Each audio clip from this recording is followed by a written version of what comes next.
Hello everyone, in today's video I'm going to talk about why a secure channel can break between DC and your clients in your environment.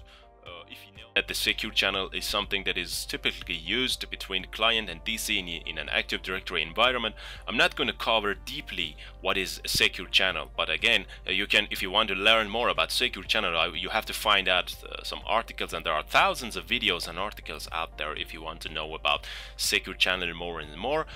But again, because this is going to be why secure channel can break in your environment, again I'm going to talk a little and talk briefly about what is secure channel, and in that case, once we found out what is a secure channel, we're going to talk about why secure channel can break. So stay with me. So first thing first, we're going to talk briefly about what is secure channel. Let's say that we have a domain, and this is a simple domain, you can call it whatever you like. We obviously have a domain controller in our domain, and there's a PC1, as you can see over there. The PC1 is not joined to the domain. It means that the PC1 is not authorized to share the resource with the domain. If the user of the domain wants to log into that PC1, the PC should be joined to the domain. And the joining process is really straightforward. You have to actually go to the system.cpl. I'm sure that everybody knows what I'm talking about. And then you will be presented a window like this. You're going to enter the domain, and after that you will be asked to enter the credential, and once you enter the credential you will be joined to the domain, and the message will be indicated that you have joined to the domain. Restart the system and things like that. This is quite simple to understand. So the thing is that when the PC is joined to the domain, it can share resources with the domain. And what does it mean? It means that the user from the domain can actually log in to that PC1 domain. But we missed something, that you need to know that the competitive accounts in the domain have passwords. Yes, they do. They do have the password like user accounts. And what is the password? We never set the password. We actually can't reset the password, and we can't like change the password and things like that that everybody can do with the user accounts of Active Directory. This is done all by the system, all by Active Directory, and this is hidden. And you can see, you can interfere to this problem, to this actually process. So when the PC1 is joined to the domain, it's going to have the password. And what is the password? The password is the computer name. The default password is the computer name. So when PC1 is joined to the domain, the password of PC1 is going to be PC1. Why? Because PC1 is the computer name. And when it happens, the password will be synchronized to the domain, because this is joined to the domain. The PC is joined to the domain. So DC1 will know what is the password of PC1. So both parties will know that what is the password. DC1 knows that the password is PC1, and PC1 also knows its own password, which is PC1. This is really straightforward. So what is this password? What is it used for? This password is actually used to implement a communication channel, a tunnel, you can call it whatever you like, which is called secure channel. So when both parties know the same password, they can authenticate each other. DC1 can authenticate PC1, and in that case something like a tunnel, something like a channel will be created between the PC1 and DC1, and this is what we call secure channel. And what is this secure channel? This secure channel is used in order to send the information from PC1 to the domain controller in an encrypted way, in a secure way. That's what we call secure channel. This is the reason behind that this is called secure channel. Okay, so what do we mean by information and communication between PC1 and DC1? Let's give an example. Let's consider that a user account is trying to log into PC1. When you actually try to log into a PC, you have to enter the password and username. But this password and username are not sent to Active Directory simply. This is not sent, clear text. Everything is encrypted. So this is why we can send our password to the domain controller in a secure way. When user enter the password and user account, the password is sent to the domain controller using that secure channel. So nobody can touch that.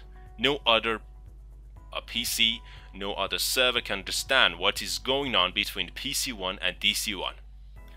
And when DC1 is actually find out that the user password is correct, the user will be granted to log in, and it will log in to computer account, to the computer system. Okay, we missed the point here. When PC1 is joined to the domain, the default password is the same as the computer name. But the password is not going to be the same forever. So the password will be changed on regular basis. So we have to say that the password of the computer account is changed every 30 days, and this is something done automatically. You cannot interfere with this process. Everything is done by the computer, and everything is actually done between the NetLogon and the computer account itself. So when PC1 changes the password, it is going to be a string, a random string. It will be changed to something like this. Let's consider that this is an example, ASHF$5A, and something like that. The PC1 will change the password to that. But again, the domain controller should know the password. And in that case, this password will be sent to domain controller using secure channel, using an existing secure channel, and the domain controller will know about the recent password, the new password. So both parties again can establish the secure channel. Why? Because they both know the same password. So this is again granted. The problem is when PC1 changes the password for itself, it changes for itself. What does it mean? It means that it changed for itself and it should inform the domain controller about the new password. But if something happens between this communication in this process, and the new password is not sent to the domain controller, in that case, two parties like DC1 and PC1 will not share the same password. What does it mean? It means that the PC1 password is that VCG, but the last password that DC1 knows about the PC1 is that. So they're not the same. When they're not the same, there will be problem, and the first problem will be the secure channel will break. There will be no secure channel. And this is the time when you see the error that when you try to log into the computer, it says that the security database on the server does not have a computer account with this workstation trust relationship. So this is what happens. Okay, now we know what secure channel is and we know how does it work. And remember that I said that the process of changing the password to PC1 and sending that to DC1 is a complicated process, and if there's a problem, the DC1 will not get notified by the password, so the secure channel will break. But let me go straight forward to what exactly are the reasons behind the broken secure channel. What are the reasons behind that? Okay, the first reason is incorrect DNS configuration. This is quite simple. What I mean by incorrect DNS configuration is that picture. As you can see on ncpa.cpl network connection of your computer, you have the ability to change the DNS server setting of your network connection. And note that every time you're working actually on a computer account in an Active Directory environment, your DNS client configuration should point to your local domain controllers. I've seen this in many organizations that clients are pointing to ISP DNS provider or outside or Google DNS provider or servers like that, but make sure that every time your clients are pointing to the appropriate DNS server in your environment. What I mean by that is possibly it can be a domain controller if you have DNS and Active Directory on the same server. So how can this break the secure channel? When computer change the password for itself, it should notify the domain controller, and in order to find the domain controller, the DC locator process should be run. If there is a incorrect IP address in the DNS server address of your network connection, when the client wants to find the domain controller, it will point to another DNS server like Google, like DNS server of your ISP service provider. If that's the case, he will search that DNS server for domain controller, but it will never find a domain controller. So that's why the domain controller will never notify about the password. The next reason is unsuspect image. This is clear. I'm sure that everybody knows what I'm talking about. If you're working in an environment with thousands and thousands of computers, this is not probably a good solution to go and install operating system using CDs or DVDs on the client systems. So basically you prepare an image and that image will be deployed to the clients using a centralized solution like WS or anything that you're using. But the problem is, make sure that every time you're trying to capture an image of an operating system, make sure that you sysprep that image and then deploy that to other computers. What I mean by sysprepping, it means that you run the sysprep and check that generalize button, and then you can have your image, and then you will be able to deploy that image to the client system. If you don't do that, this SID of the computer account will be the same for all the computers that you're going to use that image in order to deploy.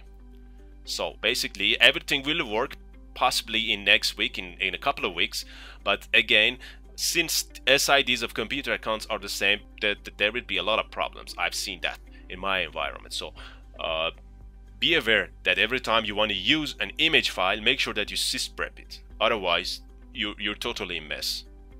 The third reason is computer account deleted. This is quite simple.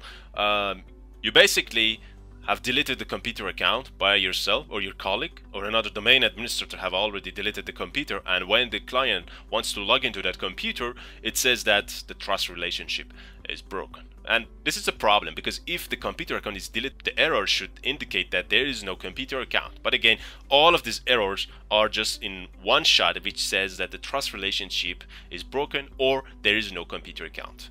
So in order to fix this issue, this is quite simple. You just need to enable recycle bin, Active Directory recycle bin in your environment. So once you enable Active Directory recycle bin in your environment, if there is a computer that is deleted, you can simply restore that computer account to the original location with all properties, and that properties also include the secure channel, which means that when you restore a computer account from recycle bin, Active Directory recycle bin, the secure channel is also restored. There's no need to rejoin that computer to the domain actually. So make sure that you enable recycle bin and restore the computer account if it is deleted. The next reason is computer accounts disabled. This is again something by the problem of by the mistakes of the administrators or other help desk administrators. This is something that you should always avoid, disabling computer accounts. Probably if there are some sort of cleanup process on your Active Directory environment, which basically clears computer accounts or disable computer accounts based on their inactivity, this might be another issue. If the computer accounts are disabled, the user will not be able to log into that computer. But again, the error says that the trust relationship is broken. So make sure that you enable that computer account if you want to log into that computer account, and then there will be no problem. No need to restore the secure channel. The secure channel is not broken at all. The error indicates in a way that it's confusing, and it says that the secure channel is broken. So make sure that you firstly search your Active Directory environment for the computer account, whether it is deleted. If it is deleted, make sure that you restore that computer account. If it is disabled, make sure that you enable that computer account and continue on. Another reason for this problem is missing DNS records in DNS server. As you already know, DNS and Active Directory has direct relationship with each other, which means that when DNS is not functioning, your Active Directory probably not going to function at all. So make sure that every time your DNS server are working properly. Besides that, you need to know that every time Active Directory wants to contact a computer account, it uses DNS in order to find the computer account, to find the IP, and carry on to communicate with that computer account. So when there is no record of the computer account, it's your DNS server, the Active Directory will not be able to locate the computer, and in that case they will not be able to connect to that computer, and again the secure channel may break. So every time you face an error like a trust relationship is broken, another thing which needs to be taken care of is looking at your DNS server and see if the computer account actually have the DNS server. If you're holding an Active Directory integrated zone, so this is not going to be the problem, because if again you're using DHCP server, the IPs will be registered automatically in your DNS server and updated automatically. But again, make sure to check that as well. Moving on to the next reason, it is incorrect time zone information. So every time, firstly I have to say that Active Directory relies heavily on time zone. I'm going to talk about time and everything related to the time zone of Active Directory in another video. But again, make sure that time zone and date and time on your client computer are the same. If you haven't configured anything, if you haven't touched anything, it is going to be by default working properly, which means that the computer account will point to local domain controller for the time zone information, and the time zone information should be the same on the time zone hierarchy of your Active Directory environment. Again, I indicate that you need to watch my time zone and watch my date and time video about Active Directory. I will probably publish that in a later video, but again, make sure that the time zone information and date and time are the same as your Active Directory. It's going to be problematic. And last but not the least, the network connectivity. The last reason is network connectivity. I have to admit that this problem is quite common in environment, that every time that the gateway is not accessible. So when the gateway is not accessible, the DNS server will not be able to locate the domain controller, and when DNS is not functioning, you won't be able to contact the domain controller. Basically, a simple network disconnectivity. I'm not sure if there's a word for that, but again, if there's a problem in network connectivity and your connection is not working properly, probably the domain controller will not be able to locate the computer, and if that's the case, you won't be able to log on due to broken secure channel. If the network connectivity stays for over 30 days, we can say that the secure channel is completely broken and it needs to be re-established using other methods. So I'm going to cover how to restore a broken secure channel in another video, but again, make sure that network connectivity is always accessible, otherwise the secure channel will break. So these were the common reasons behind a broken secure channel problem in Active Directory environment. If you know any other reasons behind a broken secure channel, make sure that you post the comments below, and in that case I will be notified, and the other people who are looking to troubleshoot this common problem in Active Directory will be able to understand what are the other reasons behind a broken secure channel problem. Okay, moving on. That was all. I hope you enjoyed the video. Make sure to subscribe to my channel. In that case, you will be notified about my new videos. I will probably publish and upload other videos of Active Directory, specifically background concepts of background processes of Active Directory. I hope you enjoyed the video and have fun. See you later.